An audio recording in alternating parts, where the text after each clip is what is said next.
68 की 5 नंबर की पेंशन में बाबा तो कहते हैं दूध चाय आदि कोई हर जाने है,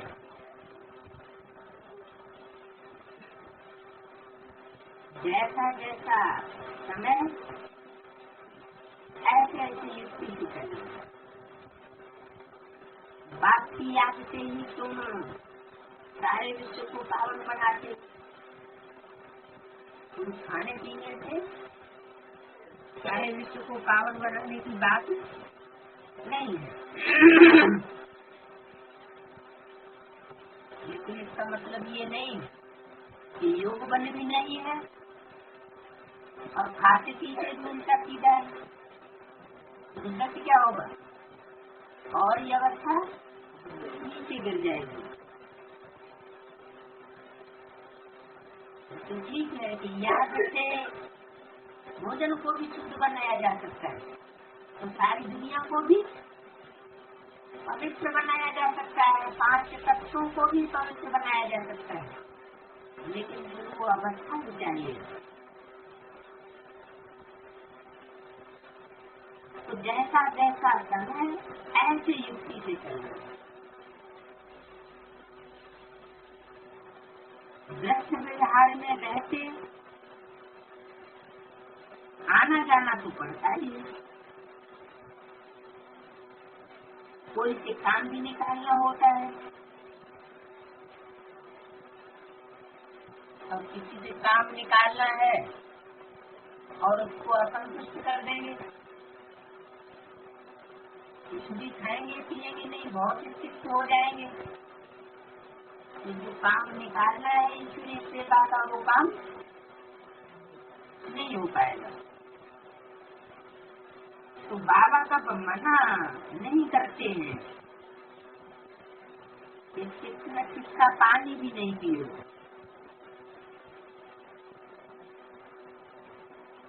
अगर ब्राह्मण कुल के हैं तो उनके हाथ का तो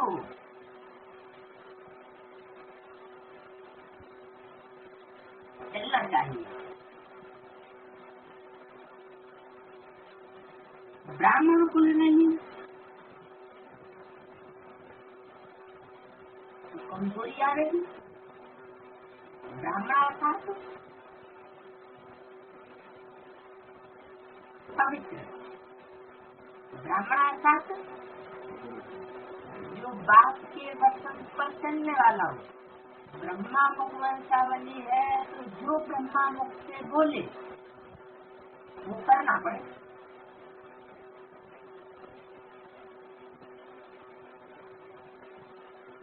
ब्राह्मण कुल वालों के पास भी पानी तक भी नहीं पीते, ऐसे भी हमारे पास बच्चे हैं।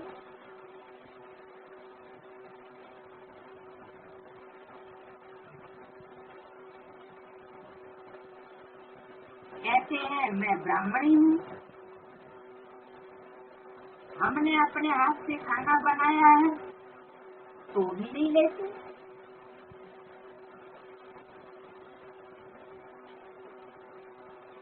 पानी भी नहीं पीते,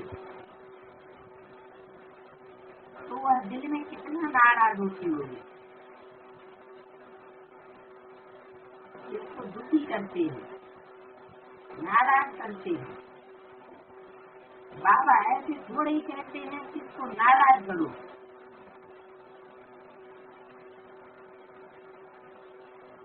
अपन को एडवांस पार्टी का ऊंचा समझ लिया और उनको समझ लिया नीचा, और कोई ब्राह्मणी की आओ भगत को स्वीकार नहीं किया तो वो ब्राह्मणी तो नाराज हो जाएगी ना। बड़े अहंकारी आए, ऐसे नाराज नहीं करना है।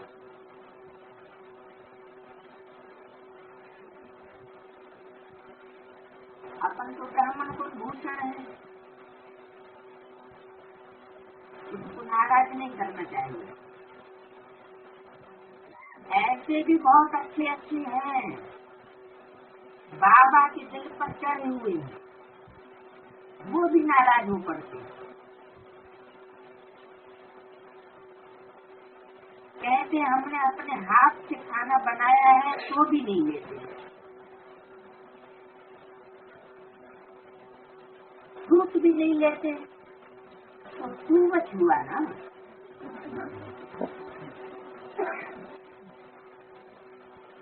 इसको फिर अहंकार, देह अभिमान कहा जाता है। बाप तो ऐसी शिक्षा नहीं देती।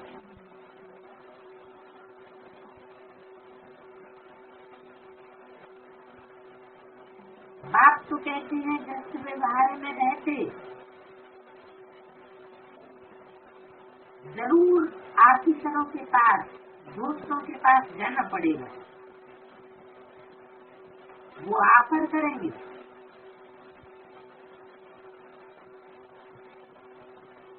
यहाँ भी कोई आते हैं तो तुम खातिरी करते हो ना, राजी रखना चाहिए, तू मत में नहीं जाना चाहिए, नहीं तो नाम बदनाम होता है। बहुत ज्यादा अहंकार नहीं दिखाना चाहिए कि हम तो बहुत पवित्र हैं।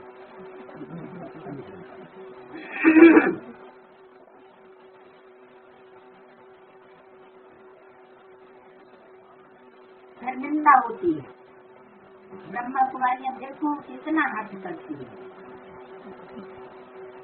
प्रेम से कोई खिलाते हैं वो भी खाते नहीं,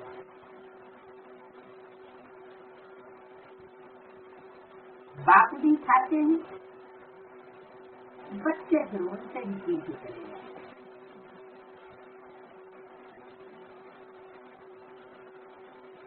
बाबा को तो बहुत आकर के प्यार से खिलाते हैं तो बाबा खा लेते हैं। बाबा भी बहुतों को खिलाते हैं, गिट्टी खिलाते हैं, चाय भी हाथ से पिलाते हैं।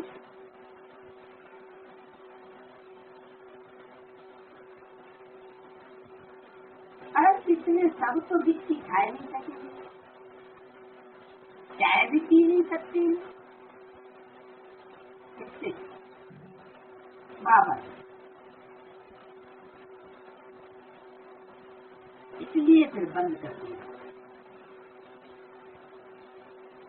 दिन प्रतिदिन वृद्धि को पाते जा रही है।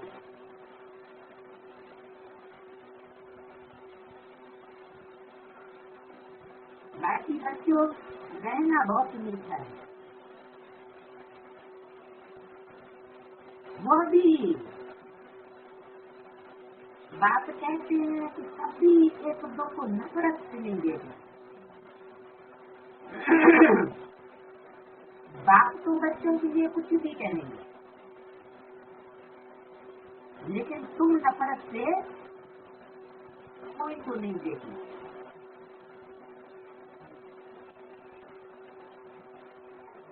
बाप का तो काम है सुधारना, तुम्हारा काम कोई को शिक्षा देना या सुधारना नहीं।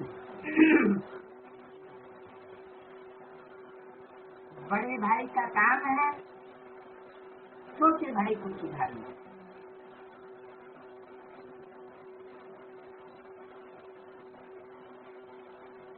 इसका मतलब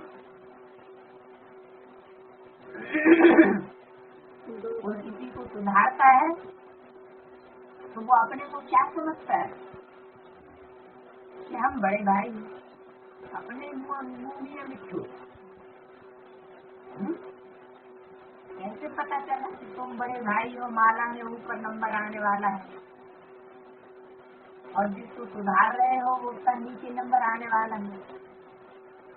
तो रिजल्ट निकल गया।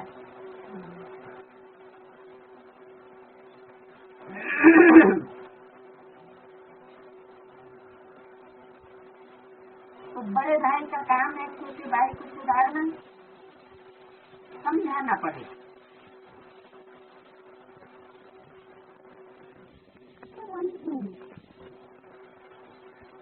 थप्पड़ आदि लगाने की तो बात ही नहीं, समझाना होता है। ऐसी चैनल के दास दासियां जाकर बन पड़ेंगे।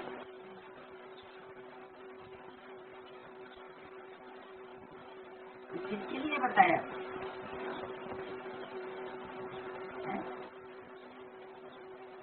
ये बात किसके लिए कही? कौन बड़ा भाई? बड़ा भाई कौन है नहीं पता। पिता बड़ा भाई है, वो पिता है प्रजा का या बड़ा भाई है? तो पिता है, फिर बड़ा भाई कौन हुआ? बड़े भाई को दादा कहा जाता है। हाँ, तो ब्रह्मा बाबा के लिए ये बात बताई तो समझाना उनको पड़े। थप्पड़ आदि लगाने की बात बड़े भाई के लिए नहीं है। बड़ा भाई छोटे भाई को थप्पड़ अगर मारता है उसका मतलब ला अपने हाथ में लेता है। बड़ा भाई जैसे धर्मराज बाप बन गया तो ब्रह्मा बाबा ने तो वैसे भी किसी को थप्पड़ आदि नहीं मारा।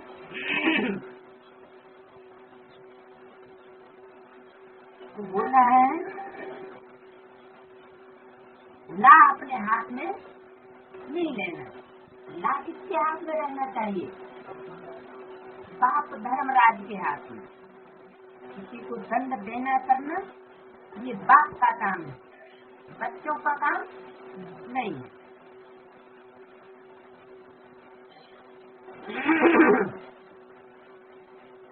सावधानी दी जाती है कल्याण के लिए। बच्चे कहाँ तंग करते हैं?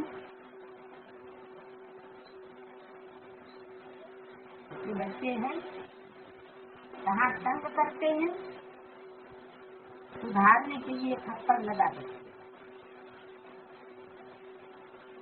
कौन से बच्चे?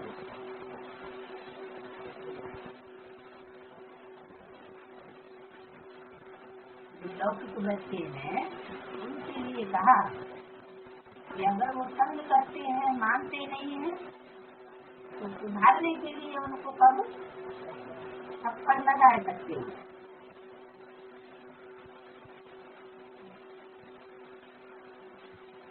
ये कोई क्रोध नहीं है। मास्टर बच्चों को सुधारने के लिए लकड़ी भी मार देते हैं।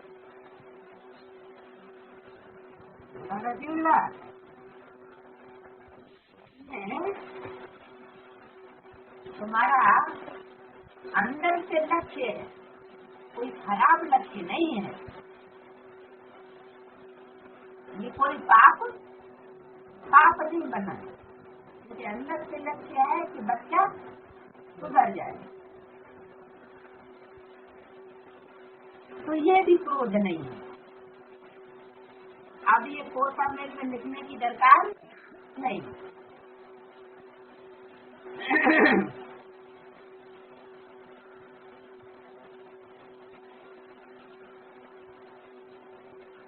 मार से बच्चे सुधर जाते हैं, मार से बच्चे सुधर जाते हैं।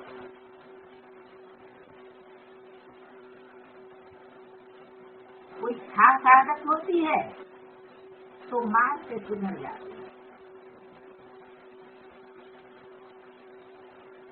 यहाँ भी बच्चों को सुधारते रहते हैं। कौन? यहाँ भी बच्चों को सुधारते रहते हैं बाप। कैसे?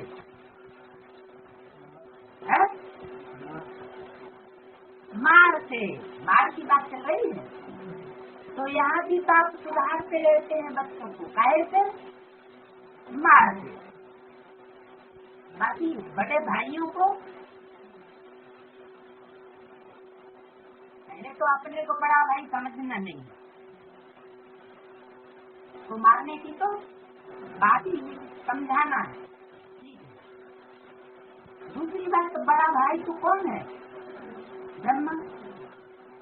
तो ब्रह्मा अपन को बड़ा भाई समझ के समझाते हैं, बाकी मारना करना ये भाइयों का काम नहीं है। ये तो बाप धर्मराज का काम है, सुधारना। सुधारने का ठेका भाइयों ने नहीं लिया है, किसने लिया है? बाप ने। दैव को धारण कराने के लिए सुधारते हैं। देवताओं जैसा बुलबुल बनना है,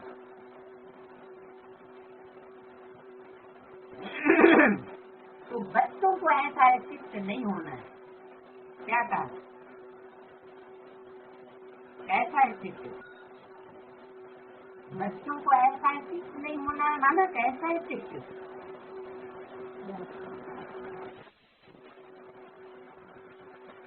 हाँ।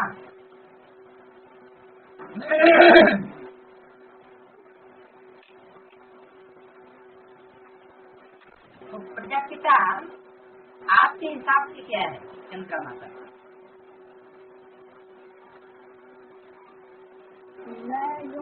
क्या संबंध है प्रजापिता के साथ? आप चंद्रमा माता है।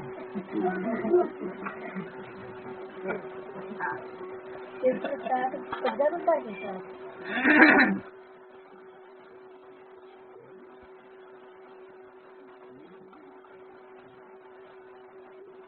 हाँ जी, प्रजापिता के साथ बच्चों का क्या संबंध है? बाप का संबंध है।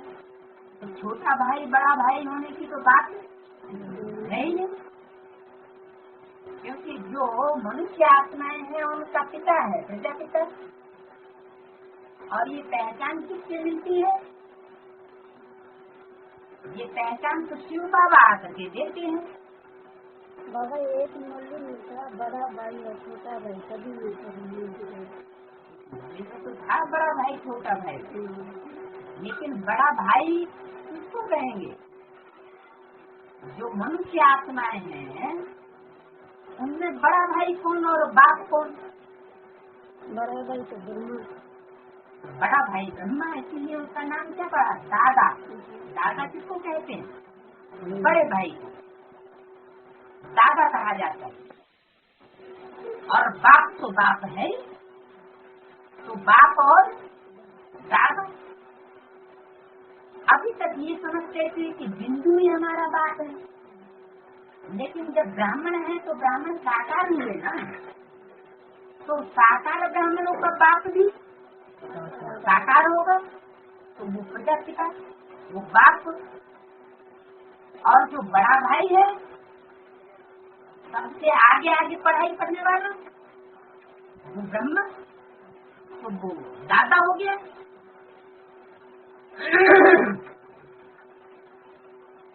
तो बताया कि बच्चों को इतना स्ट्रिक्ट नहीं होना चाहिए, जो कोई को मारपीट करने लग पड़े सुधारने के लिए। ये तो बाप का काम है कि बच्चों को धर्मराज बाप संध भी दे सकते हैं।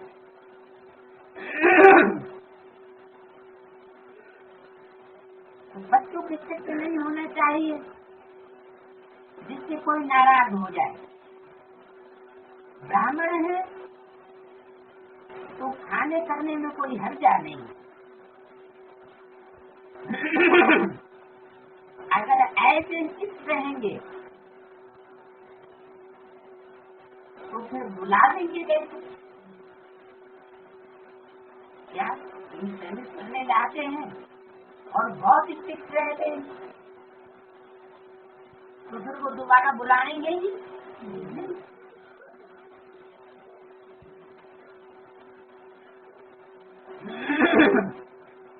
तो क्या तो मुंह देखना है उनका?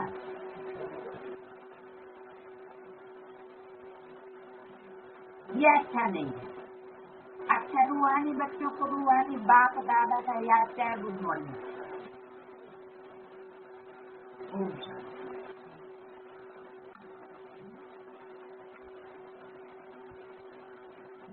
आज की वाणी है 14/10/68 की मुरली 5 नंबर के रेजिस्टर में 105 प्रश्न।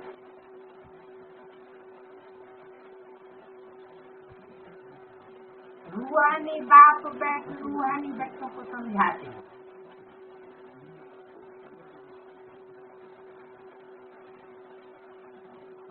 ये वाक्य मुरली की आदि में बार बार आता है। क्या? रूहानी बाप समझाते हैं और रूहानी बच्चों को समझाते हैं, जिस्मानी बच्चों को नहीं समझाते। न वो समझने वाले हैं। अभी यहाँ तुम बच्चे 15 मिनट पहले आकर बैठे।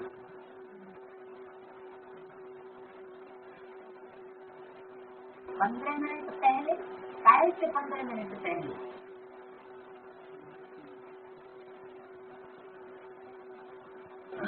मुरली सुनने से 15 मिनट पहले नहीं।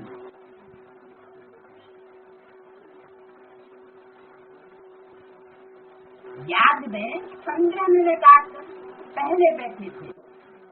तो बाबा इसका मतलब है कि 15 से लेकर के 20 मिनट, कभी कभी कौन घंटा याद में बैठते थे। इसी रूप में बाबा ने बताया। अभी यहाँ और तो कोई काम नहीं है, बाप की याद में ही आकर बैठते हो। भक्ति मार्ग में तो बाप का परिचय कोई को है नहीं।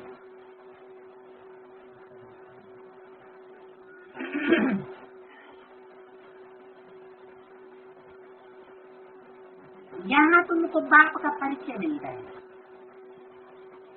कहाँ?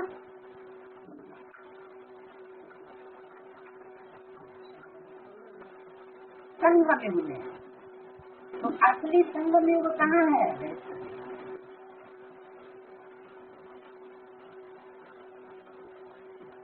संगम युग वास्तव में पुरुषोत्तम संगम युग कहाँ कहा जाए?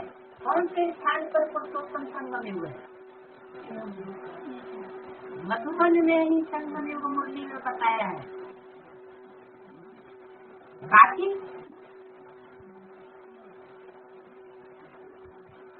बाकी सेंटेंस में हाँ, यहाँ तुमको बाप का परिचय मिला है और बाप समझाते हैं। मामे को भी याद करो। यहाँ माना मधुबन है, तो जहाँ मधुबन है वहाँ पुरुषोत्तम संगम युग में तुमको बाप का परिचय मिला है। किससे परिचय मिला है? परिचय किसके द्वारा मिला? पुरुषोत्तम से, जो पुरुष अर्थात आत्माओं में उत्तम है। इसलिए मुरली में बोला हुआ है next to God is Prajapita.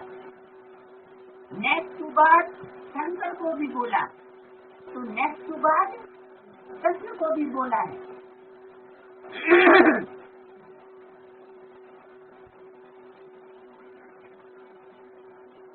तो बात समझाते हैं।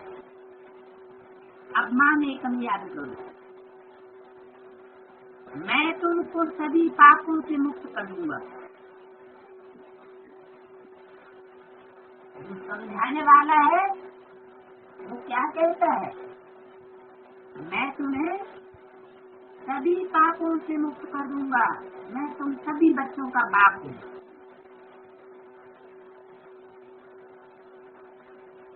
बाप को याद करने से वर्षा तो ऑटोमेटिकली याद आना चाहिए। करोड़पति बाप है तो बच्चे की नजर कहाँ लगी होगी?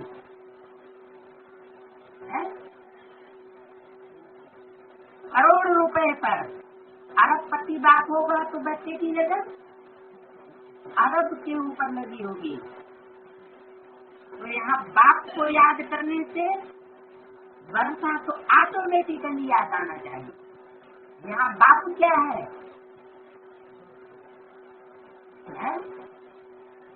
बाप स्वर्ग का रचयिता है। जब रचने वाला है स्वर्ग का, तो उसका वर्षा भी जरूर मिलना चाहिए। बाप विश्व का बादशाह है, तो जरूर बाप से विश्व की बादशाही मिलना चाहिए। ज्योति बिंदु विश्व का बादशाह बनता है, ज्योति बिंदु विश्व का बादशाह नहीं मिलता, तो बच्चों की नजर किस चीज पर जाएगी? इसलिए बोला निराकार से क्या निराकारी वर्षा चाहिए? निराकार से वर्षा कैसे मिलेगा? मुक्ति धाम का।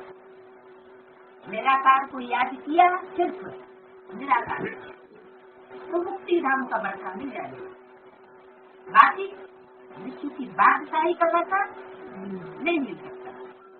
तो बाप को याद करने से वर्षा तो ऑटोमेटिकली याद आना चाहिए। छोटे बच्चे तो नहीं हो क्या? छोटे बच्चे नहीं हो जो बाप और बाप के बनते की तुमको पहचान नहीं है। बड़े हो, समझदार हो, तो बाप के पास क्या प्रॉपर्टी है उसकी तुमको पहचान है। बल लिखते हैं हम 5 मास के हैं, 2 मास के हैं, परंतु तुम्हारी कर्मेंद्रियां तो बड़ी है ना। तो रूहानी बाप समझाते हैं, यहाँ बाप और वर्षे की याद में बैठे। जानते हो हम नर से नारायण बनने के लिए पुरुषार्थ कर रहे हैं, वह स्वर्ग में जाने के लिए पुरुषार्थ कर रहे हैं। चलो लक्ष्मी नारायण जैसे न भी बन पाएंगे तो कम से कम स्वर्ग में जाने का तो पुरुषार्थ कर ही रहे हैं।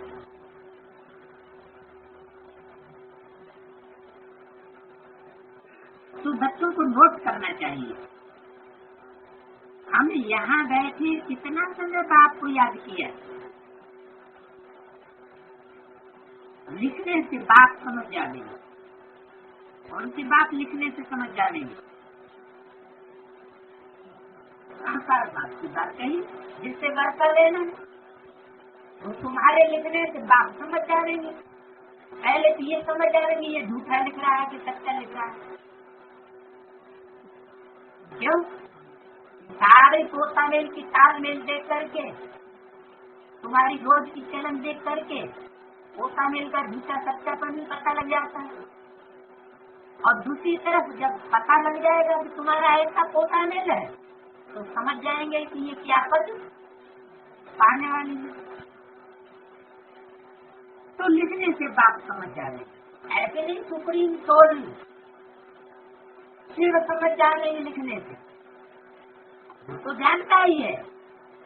लेकिन पोतामेल किसके लिए लिखा जाता है? साकार को जानने के लिए। तो ऐसे नहीं कि बाप को मालूम पड़ता है। अरे कितना समय याद में रहते हैं।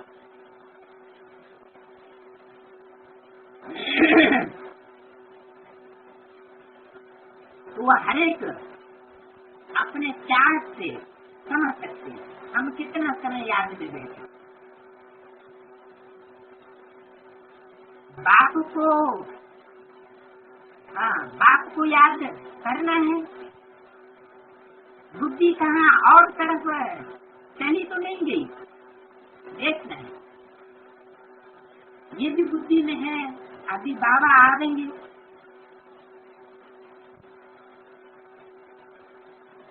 तो ये भी याद ठहरी ना, कहाँ से आवेंगे? क्लास में जब याद में बैठते हैं तो ये भी बुद्धि में रहता है कि अभी बाबा आवेंगे। तो अगर ये भी याद किया कि बाबा आवेंगे क्लास में, तो ये भी तो याद ठहरी ना। ये नहीं कहा कि बाप सुप्रीम सोल आ देंगे, उनका तो आने जाने का पता ही नहीं चलता, लेकिन बोला बाबा आ देंगे, माना साकार निराकार का मेल आवेगा। तो ये भी याद ठहरी ना। कितना समय याद किया, वो चार्ट में सत्य लिखना पड़े। झूठ लिखने से तो और ही पाप चढ़ जाएगा। याद आती रही किसी दूसरे देहधारी की, और ऐसे झूठ लिख दिया तो और ही बोलना चलेगा। समझना चाहिए हम झूठा लिखा तो 100 गुना पाप कर जाएगा, तो और ही नुकसान हो जाएगा। इसलिए सत्य लिखना है। झूठा लिखा इससे तो अच्छा न लिखा होता तो ज्यादा अच्छा था। होता में लिखा जाता है इसलिए कि हम सुधर जाए, और झूठा लिख दिया तो और ही ज्यादा पाप चढ़ गया। इसलिए सत्य लिखना है। जितना याद करेंगे उतना ही विकर्म विनाश होंगे। और ये भी जानते हो हम नजदीक आते जाते हैं।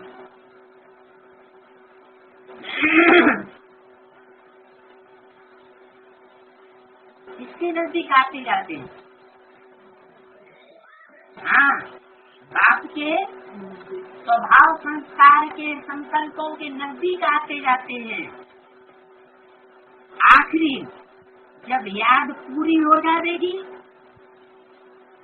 तो फिर हम बाबा के पास चले जाएंगे। बाबा के पास कब चले जाएंगे? जब याद पूरी हो जाएगी। इसका मतलब अभी तो हम बाबा से दूर है ना, है? नहीं तो याद करने की दरकार ही नहीं। दूर का मतलब बाबा स्वभाव संस्कार से दूर होते हैं। जब याद पूरी हो जाएगी तो फिर हम बाबा के पास चले जाएंगे, परम धाम चले जाएंगे। लेकिन मुरली में बोला है कि परम धाम को तुम बच्चों को यही इसी सृष्टि पर उतार लेना है। इसी सृष्टि पर तुम परम धाम को उतार लेंगे।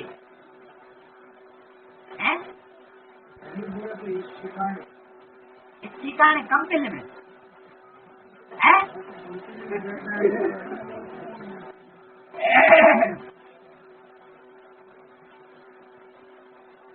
तो जो तपस्या स्थली का यादगार है कौन सा? माउंट आबू। कंपनी में भी वैसे यादगार है, छोटा मोटा, ऐसी बात नहीं कि जैन मंदिर यहाँ नहीं है।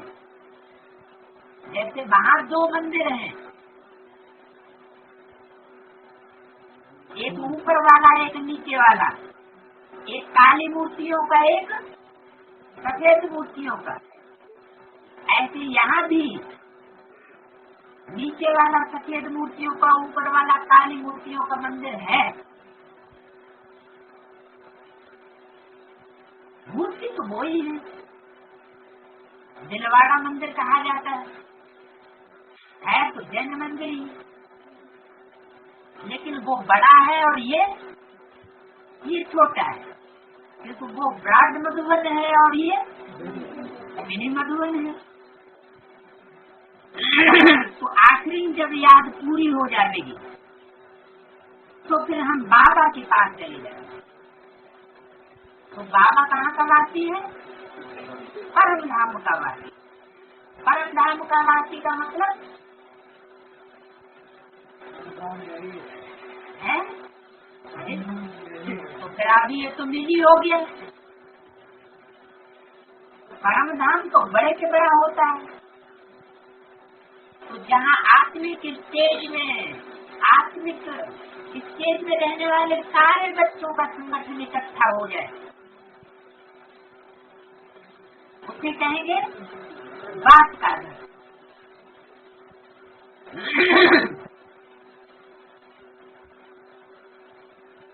वो माला तो पहले बनती है, वो संगठन पहले बनाने का पुरुषार्थ किया जाता है, फिर जब बाद में बन जाता है तो बन जाने के बाद ट्रांसफर कहाँ होना है?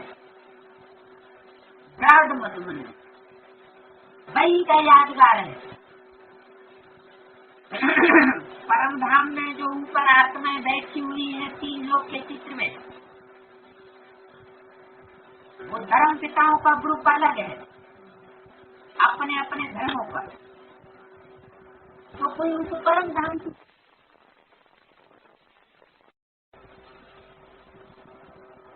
तो आखिरी में वो टाइम याद दिलाया कि आखिरी में जब फाइनल पेपर हो जाएगा तो याद पूरी हो जाएगी, तो हम बाबा के पास पहुंच जाएंगे। पहुंच जाने का मतलब स्वभाव संस्कार के आधार पर भी, संकल्पों के आधार पर भी एक होकर हम बाबा के पास पहुंच जाएंगे।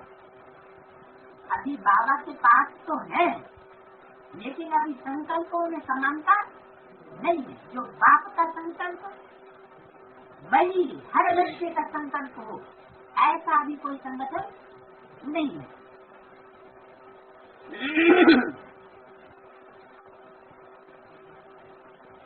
बाबा के पास चले जाएंगे फिर तो कोई झट में दुनिया में जाकर के पाठ बजावेंगे और कोई वहां ही बैठे रहेंगे। क्या बात हुई है?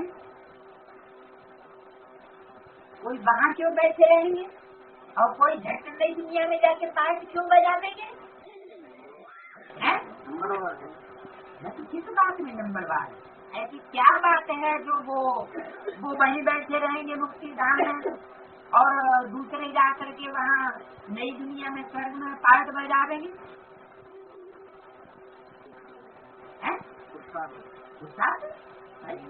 जब बाप के पास परम धाम में पहुँच गए तो बात ही पुरुषार्थ है। हाँ, जरूर दूसरे धर्मों की भी रूप आत्माएं हैं, तो उनको थोड़ा भक्ति में और सब भक्ति में रहना पड़े बाप के पास, ताकि ज्यादा संग करने लग जाए और पक्के सनातनी बन जाए। तो जो प्योरिटी की पक्की चीज को पकड़ लेंगे उनको फिर कहाँ भेज देंगे? स्वर्ग में। स्वर्ग कहाँ होगा? तो परम धाम तो इसी दुनिया में हो गया, तो स्वर्ग कहाँ होगा? यहाँ ही, यहाँ माने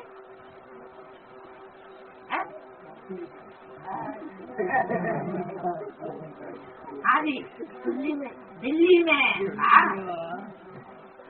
अरे तू पूरा जन्म का आया हुआ है क्या?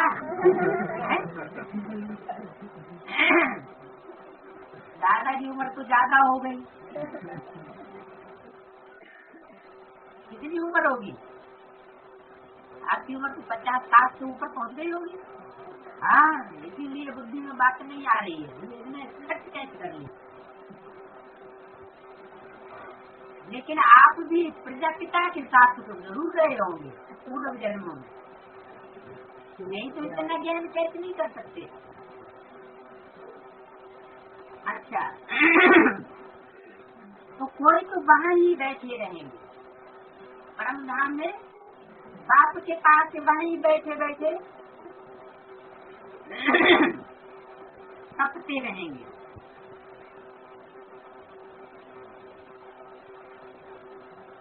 वहाँ कोई संकल्प तो उठेगा नहीं। क्या? कहाँ? हाँ, वहाँ परम धाम में कोई संकल्प तो उठेगा नहीं, वो है ही मुक्ति धाम। संकल्पों से भी वहाँ मुक्ति, दुख से न्यारी दुनिया है।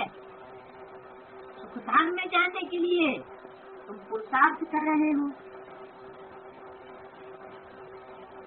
जितना तुम याद करेंगे उतना विक्रम विनाश होगा। और तुम चले जाओ शांति धाम। जो बहुत याद करेंगे वो बहुत नजदीक जानेंगे। क्या कहा परमधाम में भी? इब्राहिम पुत्र क्राइस्ट की आत्मा उतने नजदीक नहीं है, लेकिन जो देवी देवता सनातन धर्म की आत्मा है वो नजदीक दिखाई गई है। तो वास्तव में वो कोई ऊपर की बात नहीं है। जो देवी देवता सनातन धर्म की पक्की आत्माएं हैं कभी कन्वर्ट नहीं होती, वो बाप के नजदीक रहेंगे। और जो यहाँ शूटिंग के पीरियड में देखने में आ रही है कि कन्वर्ट हो जाती है, तो वो वहाँ थोड़ी कहाँ रहेंगी, थोड़ा दूर रहेंगे। बाबा जी जीवन में विनाश साकार को याद करने से साकार को याद करने से होते हैं, निराकार को याद करने से तो होते हैं, लेकिन इतने नहीं होते जितने देवी देवता सनातन धर्म की जो पक्की आत्माएं हैं उनके होंगे। सिर्फ निराकार को याद करेंगे तो विकल्प विनाश तो होंगे। जैसे इब्राहिम बुद्ध क्राइस्ट जो स्वर्ग में आते ही नहीं, त्रेता में आते ही नहीं, उनके भी विकल्प तो विनाश होंगे, लेकिन वो याद किसको करेंगे? बिंदु को याद करेंगे, लेकिन स्वर्ग में नहीं याद। क्यों? क्योंकि बिंदु की याद निरंतर स्थायी नहीं रह सकती, और साकार में निराकार की याद स्थायी रह सकती है। क्योंकि 63 जन्मों की हमको आदत पड़ी हुई है किसको याद करने की? साकार को याद करने। इसलिए वो सहज हो जाएगा और निरंतर हो जाएगा। इसलिए निरंतर और सहज हो जाने के कारण दिन दूना रात चौगुना पुरुषार्थ बढ़ने के कारण वो आत्माएं स्वर्ग की पहली सीढ़ी पर पहुंच सकेंगे। लेकिन सिर्फ निराकार बिंदु को खींच करके याद करने वाली आत्माएं द्वापर की पहली सीढ़ी तक तो पहुंच जाएंगी, पहुंच सकती है, लेकिन स्वर्ग में प्रवेश नहीं कर पाती। जीवन मुक्ति का वर्षा ब्रह्मा के थ्रू मिलता है, क्या साकार के थ्रू मिलता है, वरना जीवन मुक्ति का वर्षा मिल नहीं सकता। तो अकेले साकार को याद करने से जीवन मुक्ति हो सकती है, लेकिन फिर वो आत्माएं जो साकार को ही सिर्फ याद करेंगी उनको माया बहुत खाएगी, तो टिक नहीं सकेंगे। और जब टिक ही नहीं सकेंगे तो किया हुआ कर्म सारा व्यर्थ चला। तो सिर्फ साकार को याद करने में खतरा बहुत है। क्या खतरा ज्यादा है?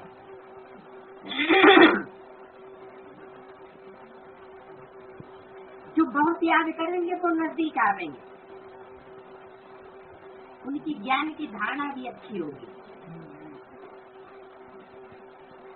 चार्ज रखने में फायदा ही फायदा है। बाबा जानते हैं याद में न रहने के कारण उनको लिखने में लज्जा आती है, इसलिए चार्ज नहीं लिखते।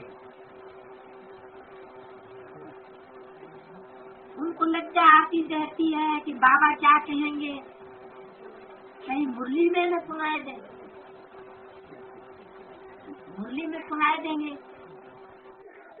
बाप कहते हैं इसमें लज्जा की बात क्या है, दिल अंदर हरे समझ सकते हैं, हम याद करते हैं वह याद नहीं याद करते हैं। कल्याणकारी बाप तो समझाते हैं।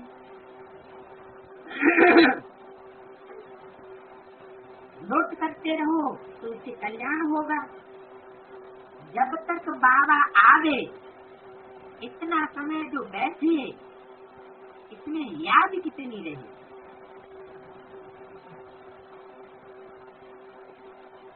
ही उतने ही समय का नोट कर लो। क्या जब तक बाबा आवे, कहाँ आवे?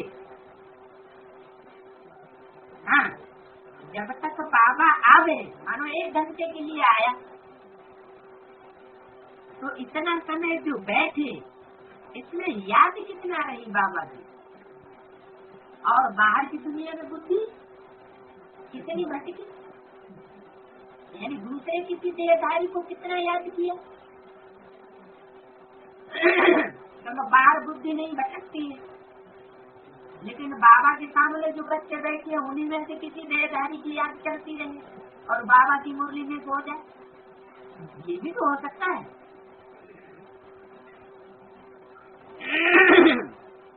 तो चार्ट रखना चाहिए।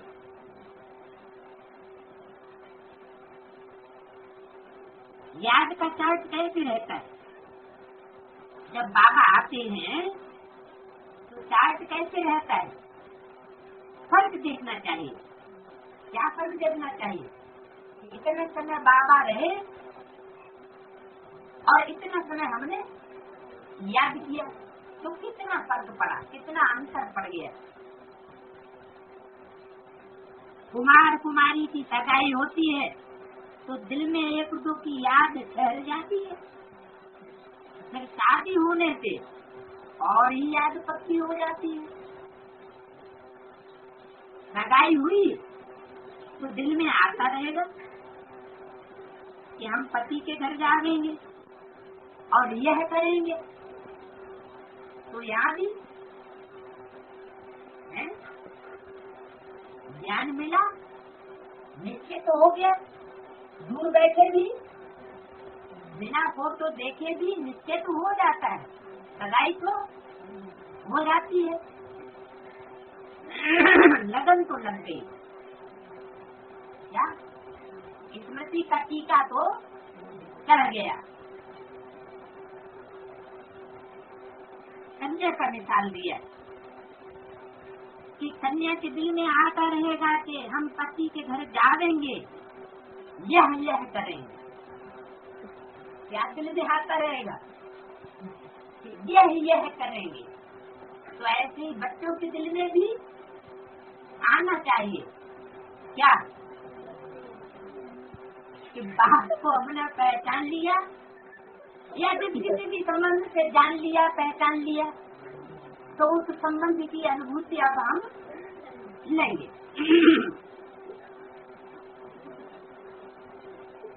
वो कन्या तो चित्र तो पहले देखती नहीं, जब सगाई होती है तो उससे पहले तुरंत तो चित्र देखती नहीं है।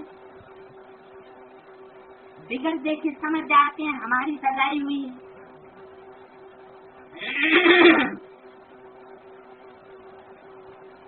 इतने समय के बाद हमारी शादी हो जाती,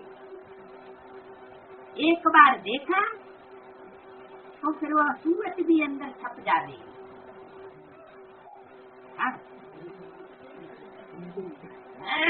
एक बार जब देख लेगी, जाना तो है ना ससुर घर, तो जब पहुंच जाएगी तो सूरत तो देखने में आएगी, फिर क्या होगा, फिर वो दिल अंदर सूरत छप जाएगी। अभी तुम बच्चे तो हो, तुम बच्चे कहते हो शिव बाबा हमारा बेहद का बात है,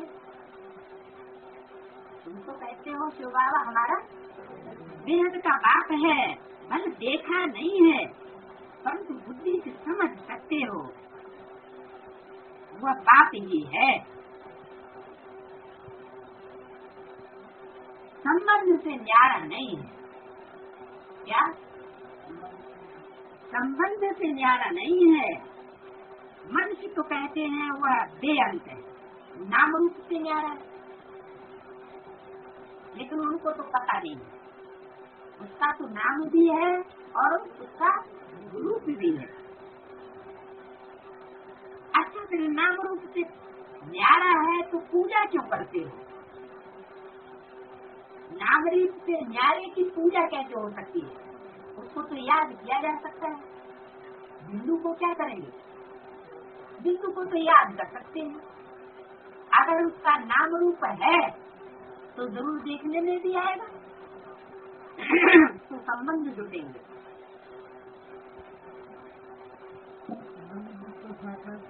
हाँ, अच्छा फिर पूजा क्यों करते हो? नाम रूप से न्यारा है ऐसा कहते हो, उसको याद क्यों करते हो? नाम रूप से न्यारा। बेअंत तो कोई चीज होती नहीं। अगर कोई चीज है क्या, अगर कोई चीज है तो नाम रूप से न्यारी नहीं हो सकती। चीज तो साकार होगी ना। जरूर उस चीज को देखा जाता है तब उसका वर्णन होता है। अगर देखे ही नहीं तो उसका वर्णन नहीं हो सकता। तो ज्योति शिव वो भी किसी तन में प्रवेश करके आता है, उसको देखा जाता है, समझा जाता है और फिर उसकी महिमा का वर्णन किया जाता है।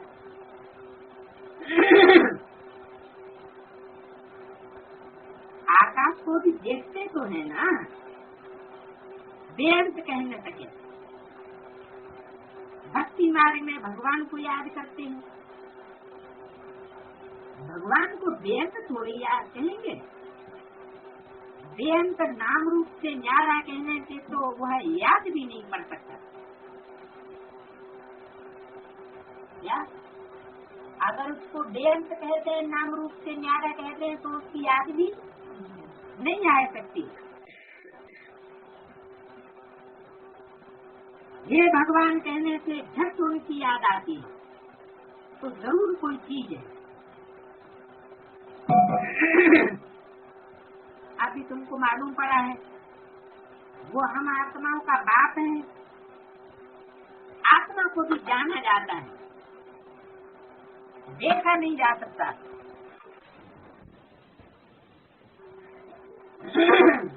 तो जब आत्मा को भी देखा नहीं जा सकता तो परमात्मा को भी देखा नहीं जा सकता। लेकिन बुद्धि से समझा जाता है कि ये आत्मा इस प्रकार का पार्ट बजाने वाली है, तब उसका वर्णन होता है। तो ऐसे ही परमात्मा भी जैसे आत्माओं का वर्णन होता है, उसको एक्टिविटी को समझते हैं, ऐसे परमात्मा की भी एक्टिविटी को समझा जाता है, जाना जाता है। लेकिन आत्मा को आंख से नहीं देखा जाता।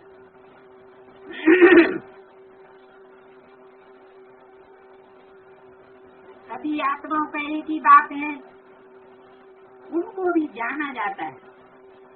तुम बच्चे जानते हो वो बाप आकर के हमको पढ़ाते हैं। आगे ये मालूम नहीं था कि वो पढ़ाते भी हैं। कृष्ण का नाम डाल दिया था। कब? अभी इस जन्म में तो नहीं डाल दिया कृष्ण का नाम है? हाँ, यहाँ भी तो सूचन पीरियड में कृष्ण का नाम अर्थात तो ब्रह्मा का नाम डाल दिया था कि वही पढ़ाने वाला है। कृष्ण तो इन आंखों से देखने में आता है, लेकिन बाप को तो सिर्फ बुद्धि के तीसरे नेत्र से समझा जा सकता है। इन आंखों से उसको देख नहीं सकते। कृष्ण को इन आंखों से देखा जाता है। उनके लिए तो बेअंत नाम रूप से न्यारा तो कह नहीं सकते। इनके लिए, कृष्ण के लिए कृष्ण का ऐसे कहेंगे क्या? नहीं कि माँ ने तो याद करो। कृष्ण कब ऐसे नहीं कह सकते कि माँ ने कब याद करो। क्यों? क्योंकि उनको भी किसी को याद करना होता है, तब उनकी आत्मा भी पवित्र।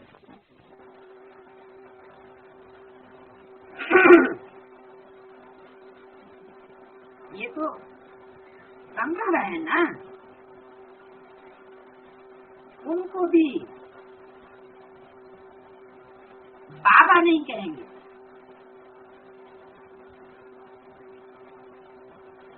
माताएं तो कृष्ण को बच्चा समझ करके गोद में उठाए लेती हैं। जन्माष्टमी पर छोटे कृष्ण को ही बुलाती हैं। क्या सदैव वो छोटा ही है?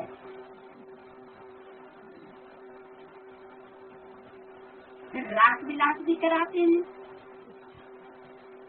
तो जरूर थोड़ा बड़ा हुआ होगा, तब तो रास करेगा। रास मन रास किसे कहते हैं? डांस को। और विलास किसको कहते हैं? नामी है भोग विलास। काले मुंह वाला है कि गोरे मुंह वाला है? विलास में तो काले ही होते हैं, आप समझता है ना, पक्का जल्दी बता देते। फिर उनसे बड़ा हुआ, बस क्या हुआ, कहाँ गया, ये किसको भी पता नहीं। रास विलास किया, फिर उससे बड़ा हुआ, कहाँ गया, क्या हुआ, ये किसी को पता ही नहीं। दूसरा, सदैव छोटा शरीर तो नहीं होगा ना कि बच्चा ही बना रहे, कभी एडल्ट न बने। सदैव तो छोटा नहीं होगा ना, कुछ भी ख्याल नहीं करते हैं। भक्ति मार्ग में कुछ भी ख्याल नहीं करते। ये पूजा आदि की रस्म चली आती है, सत्य की ऐसे पूजा करते रहते हैं बिना जाने समझे। ज्ञान तो कोई में है नहीं। दिखाते हैं कंसपुरी में जन्म लिया। जन्म कहाँ लिया? कंसपुरी में। अभी कंसपुरी की तो बात ही नहीं है। अभिमानी कब?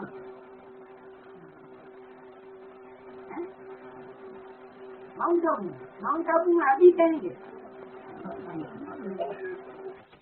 अभी कंसपुरी की तो बात ही नहीं। कंसपुरी तो कलयुग को कहा जाता है? और कृष्णपुरी सतयुग को कहा जाता है। तो कंसपुरी की बात तो खलास हो। जन्म कहाँ होता है? कंसपुरी में होता है या कृष्णपुरी में? शास्त्रों में भी श्री कृष्ण की यादगार है, उसका वास्तव में जन्म कहाँ होता है? उसका जन्म तो कंसपुरी होता है। द्वापर में जन्म होता है या सतयुग में जन्म होता है? तो कंसपुरी हुई या कृष्णपुरी हुई? हाँ, तो अभी कंसपुरी की तो बात ही नहीं। जब जन्म हुआ था तब हुआ था। अभी कंसपुरी की तो बात ही नहीं। कोई का भी विचार नहीं चलता है कृष्ण का क्या हुआ। भक्त लोग तो कह देते हैं कृष्ण हाजिर हुजूर है, फिर उनको स्नान भी कराते हैं, खिलाते भी हैं। अब खाने वाला और स्नान करने वाला हाजिर हुजूर कैसे होगा? हर जगह व्यापक कैसे होगा? अभी वो खाता तो है नहीं। कौन? कृष्ण। अभी वह खाता तो है नहीं, लिखते हैं।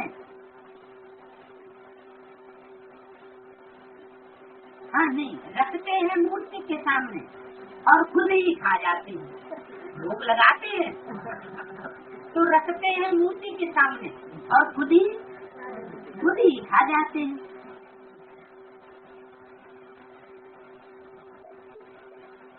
ये भी भक्ति मार्ग, जगत मार्ग है। मूर्ति के सामने सिर्फ रख देते हैं, वो खाती नहीं है, और खा जाते हैं खुद।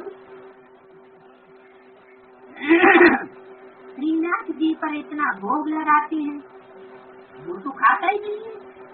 ये भोग की बात नहीं है? ये भोग की बात नहीं जो लगाते हैं। हाँ हाँ, श्रीनाथ जी पर इतना भोग लगाते हैं, है? एक आदमी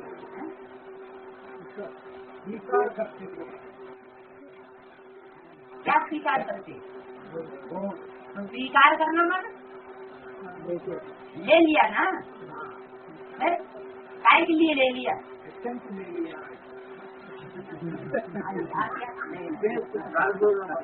हाँ, रखते हैं मूर्ति के सामने और खुद ही खा जाते हैं। जड़ मूर्ति होती है या चैतन्य मूर्ति होती है? वो तो जड़ मूर्ति होती है, तो जड़ मूर्ति के सामने रखते हैं तो जड़ मूर्ति खाए तो सकती नहीं है। भावना भावना, लेकिन श्रद्धा विश्वास तो नहीं है। वो तो है क्योंकि जड़ मूर्ति है, और जब वो चैतन्य में मिल जाए तो अंधश्रद्धा अंधविश्वास कहेंगे। अगर वही आत्मा चैतन्य में हम बुद्धि से समझ लें कि इस तन के द्वारा, चैतन्य तन के द्वारा वही आत्मा से हमारा मिलन हो रहा है, तो हम उसको अंधश्रद्धा कहेंगे? नहीं कहेंगे। तो यही अंतर बताने के लिए ये बात बोली जा रही है। रखते हैं मूर्ति के सामने और खुद ही खा जाते हैं।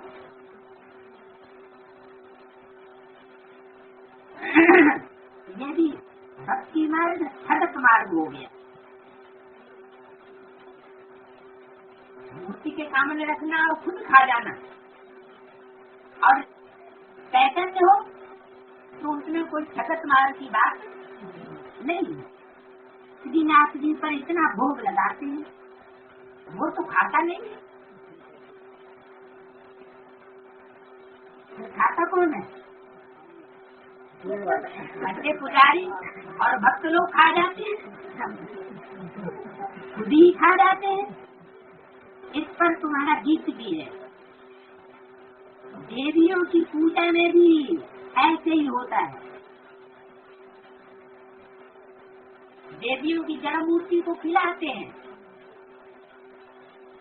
वो तो खाती नहीं, और भक्त खुद खा जाते हैं। हाँ, खुद ही देवियाँ बनाते हैं, उनकी पूजा आदि कर पैदा करते हैं, फिर डुबो देते हैं। कपड़ा आदि जो पहनाते हैं वो फिर निकालते नहीं, उसको भी, कपड़ों को भी, गहनों को भी उसी के साथ डुबो देते हैं। यादगार कहाँ की है? संगम की यादगार है। अपने बीवी बच्चों को नहीं खिलाएंगे, उन जड़ मूर्तियों को जिनमें कोई गुण नहीं, उनको खिलाएंगे और आओ भगत करेंगे। मकान भी बना कर देते हैं, कपड़े भी अच्छे से अच्छे पहनाते हैं, और फिर जब भगवान का पाठ प्रत्यक्ष होता है तो फिर उनको ले जाकर समुद्र में डुबो देते। सारी ही रस्म रिवाज, सिर्फ अकेले भोग की क्या?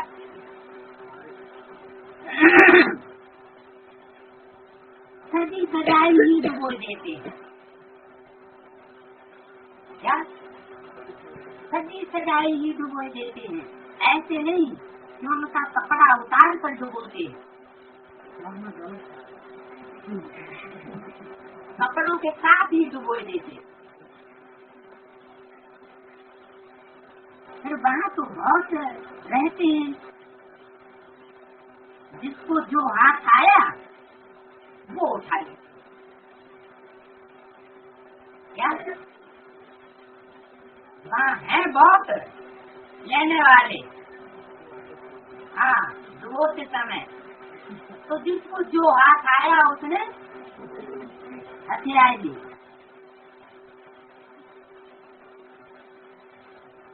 कोई को तो सारी देखने में आती होगी, यानी मूर्ति टूटती नहीं है, सारी की सारी देखने में आती, कोई टूट करके घूम भी हो जाती होगी। टूट गई माने निश्चय उखड़ गया तो बिल्कुल घूमी हो जाती। हाँ? तो ये अंधश्रद्धा की पूजा आदि तो अभी तुम्हारी छूट गई। अभी तुम ऐसी कोई देवी की अंधश्रद्धा युक्त पूजा नहीं करेंगे। तुम तो जानते हो भक्ति मार्ग में ये देवियों की मूर्ति बनाते हैं, दुर्गा की बनाते हैं, ये तो हमारी मम्मा है, वो तो मूर्तियाँ बनाते हैं, मेले मला खड़े होते हैं, उनमें मूर्तियाँ बनाते रहते हैं। हम समझते हैं ये तो हमारी मम्मा है। अभी तुमको पता पड़ा है ना, अक्सर करके देवियों की पूजा होती है। नारायण की मूर्ति कब ऐसे नहीं बनाते होंगे क्या? बनाने वाले जो मनुष्य हैं वो किसकी मूर्ति बनाते हैं? देवियों की मूर्ति बनाते हैं। नारायण की मूर्ति बनाना कोई मनुष्यों की बस की बात नहीं है। नारायण की मूर्ति कौन बनाने वाला है? कौन बनाता है? बाप स्वयं नारायण की मूर्ति बनाता है। उससे दिव्य गुणों से श्रृंगारने वाला और कोई, ज्ञान रत्नों से सजाने वाला और कोई है नहीं, वो भी सुप्रीम सोल। देवियों की जात की पूजा होती है, लक्ष्मी और दुर्गा दोनों की बनाते हैं। बड़ी मम्मा भी है, यहाँ बैठी है ना, कौन? ब्रह्मा, जिसको ब्रह्मपुत्र या ब्रह्मपुत्री भी कहते हैं। समझेंगे ना, इस जन्म और भविष्य के रूप की पूजा कर रहे हैं। ऐसा बड़ी मम्मा भी यहाँ बैठी हुई है, जिसको ब्रह्मपुत्री या ब्रह्मपुत्रा कहते हैं। समझेंगे ना, इस जन्म और भविष्य के रूप की पूजा कर रहे हैं। किसके लिए समझेंगे? जो यहाँ बैठी है। कैसा वंडरफुल ड्रामा है।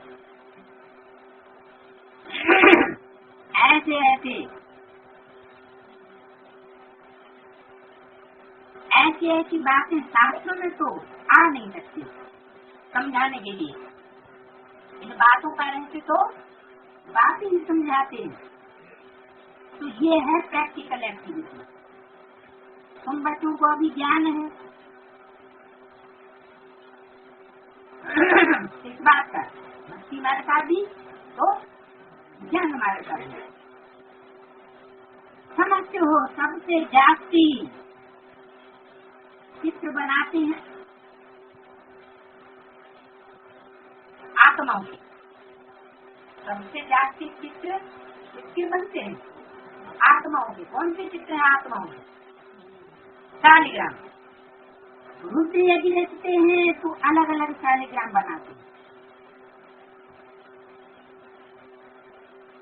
देवियों की कब्र लाख लाख चित्र नहीं बना देंगे, लेकिन शालिग्रामों के एक एक लाख चित्र बनाते हैं, यानी गोल गोल लिंग बनाते हैं।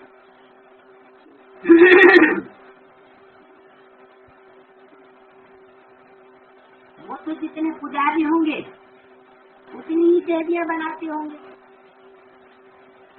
लेकिन रुद्र यज्ञ में लाखों की तादाद में शालिग्राम बनाते हैं।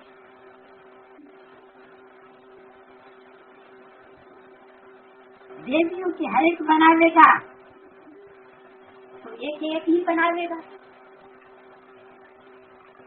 वो एक ही टाइम पर लाख शालिग्राम बनाएंगे।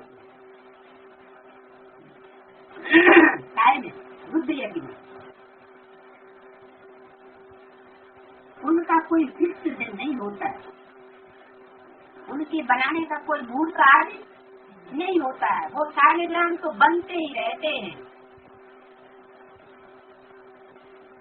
और देवियों की चित्र कब बनेगा?